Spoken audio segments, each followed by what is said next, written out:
Hi friends, welcome to அன்புடன் விவ்லாக்ஸ். நேற்று நாங்கள் சொன்ன மாதிரி ஜெட்டோபியா 2 பார்த்தாச்சுங்க. பைரான் ஹாவர்ட்ஸ் இந்த படத்தோட டேரக்டர்.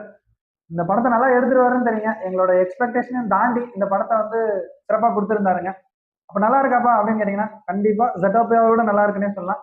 ஜெட்டோபியாவில் சஸ்பென்ஸ் கொஞ்சம் அதிகமாக இருக்குங்க. ஜெட்டோபியா 2ல வந்து பார்த்தீங்கன்னா ஒரு பக்கா கமர்ஷியல் படம் பார்த்த மாதிரி இருந்துச்சு.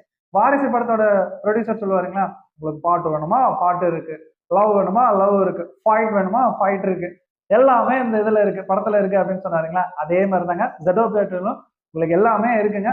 கம்ப்ளீட்டா நீங்க என்ஜாய் பண்ணலாம். ஓகே, படமா எப்படிப்பா இருக்கு அப்படின்னு கேட்டீங்கன்னா, ஃபர்ஸ்ட் ஆஃபோட ஸ்டார்டிங்ல பாகுபலி படத்துல வர்ற மாதிரி ஃபர்ஸ்ட் பார்ட்ல என்ன நடந்துச்சோ அது செகண்ட் பார்ட்டோட ஸ்டார்டிங்ல காட்டின மாதிரி ஜெட்டோபியா 2லயும் ஜெட்டோபியால என்ன நடந்துச்சோ அது ஒரு ரீகேப் மாதிரி காட்டினது எனக்கு ரொம்ப ரொம்ப பிடிச்சிருந்துச்சுங்க. ஜெட்டோபியா பார்க்காதவங்க கூட ஜெட்டோபியா 2 பார்த்தோன்னே புரிஞ்சுக்கலாம், ஓ இது நடந்திருக்கா அப்படின்னு சொல்லிட்டு. கதையா பாத்தீங்க அப்படின்னா, அந்த கிரிமினலை பிடிச்சி கொடுத்துட்றாங்க. 2 பேருமே ஃபேமஸ் ஆகுறாங்க. 2 பேரும் போலீஸ்ல ஜாயின் பண்றாங்க. போலீஸ் சீஃபான போஹோ அவர் வந்து நிறைய மிஷின்ஸ் கொடுக்குறாரு. போடா அங்கிட்டு அப்படின்ற மாதிரி சொல்லிட்டு இவர் என்ன சொன்னாலே அவங்க கேட்காம அவங்க பாட்டுக்கு மிஷின்ஸை கம்ப்ளீட் பண்ணிட்டே இருக்காங்க. அந்த மாதிரி ஒரு சின்ன பிரச்சனையை சால்வ் பண்ண போய் ஒரு பெரிய பிரச்சனையில இவங்க மாட்டிக்கிறாங்க. அந்த பிரச்சனையை சால்வ் பண்ணாங்களா இல்லையா, நியாயம் கிடைக்க வேண்டியவங்களுக்கு நியாயம் கிடைச்சிட்டா இல்லையா அப்படின்றதுதான் மொத்த கதையுமே. இந்த படத்திலே வந்து பாத்தீங்கன்னா ஒரு பிளாஷ்பேக் வருது. இந்த பிளாஷ்பேக்கு அப்புறம் வந்து பாத்தீங்கன்னா யாரை நீங்க நல்லவங்கன்னு நினைச்சீங்களோ அவங்க கெட்டவங்களாவும், யாரை கெட்டவங்கன்னு நினைச்சீங்களோ அவங்க நல்லவங்களாவும் மாறுவாங்க. அது எனக்கு ரொம்ப பிடிச்சிருந்துச்சுங்க. நீங்களும் பாருங்க, அந்த இடத்த என்ஜாய் பண்ணுவீங்க.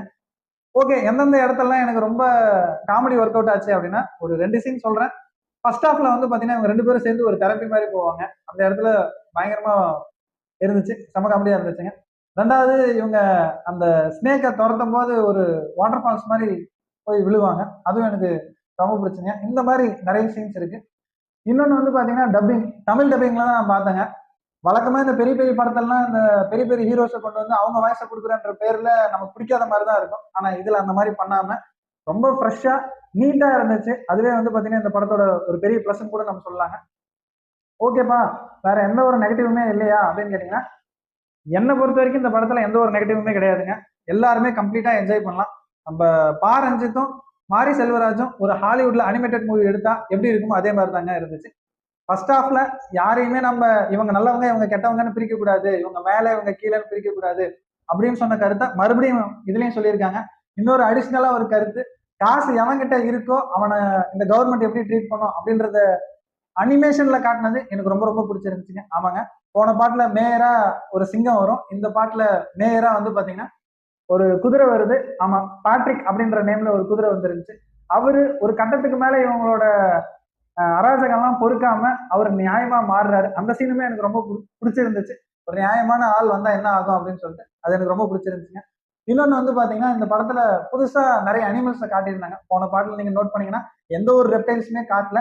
ஆனா இந்த பாட்டுல வந்து ஒரு ரெப்டைல்ஸ் முழுசா ஒரு ரெப்டைல்ஸ் யூனிட்ஸே அப்படியே காட்டியிருந்தாங்க, பிரிச்சு பிரிச்சு இந்தந்த ரெப்டைல்ஸ்ன்னு சொல்லிட்டு. அவங்களுக்கு நியாயம் கிடைச்சிட்டா இல்லையா அப்படின்றதுதான் மொத்த கதையமாவே இருந்துச்சு. இதுல வில்லன் அப்படின்னு நீங்க எடுத்துக்கிட்டீங்க அப்படின்னா ஒரு காட்டு பூனை லிங்க்ஸ் அப்படின்னு சொல்றாங்க. அது எனக்கு ரொம்ப பிடிச்சிருந்துச்சுங்க. தாடி வச்சுட்டு இந்த மாதிரி புருவெல்லாம் கொஞ்சம் நேரா இருந்து கொஞ்சம் பாக்குறதுக்கே நம்ம வளர்க்குற பூனை மாதிரி இல்லாம கொஞ்சம் டிஃப்ரெண்டா இருந்தது, நல்லா இருந்துச்சு. விஷுவலா படம் ஒரு ட்ரீட் தாங்க. கலர்ஃபுல்லா இருந்துச்சு. எந்த ஒரு இடத்துலயுமே கிராபிக்ஸ் வராது அப்படின்னு எதுவுமே இல்லைங்க, பக்காவா இருந்துச்சு. நீங்க ஃபேமிலியோட போய் என்ஜாய் பண்ணலாம். இந்த வயசுல இருக்கிறவங்க தான் பார்க்கணும், அந்த வயசுல இருக்கிறவங்க தான் பார்க்கணும்னு இல்லைங்க. நீங்க அனிமேஷனை தள்ளி வச்சுட்டு அவங்க என்ன சொல்றாங்க அப்படின்னு நீங்க பாத்தீங்க அப்படின்னா இந்த படம் உங்களை கம்ப்ளீட்டா சாட்டிஸ்ஃபை பண்ணும். ஒரு ஃபுல்ஃபில்டா வெளியே வருவீங்க. இந்த படத்துக்கு நாங்க 5/5 தரங்க. கண்டிப்பா போய் பார்த்து என்ஜாய் பண்ணுங்க. நல்லா இருக்கு, ட்ரை பண்ணி பாருங்க. தேங்க்யூ.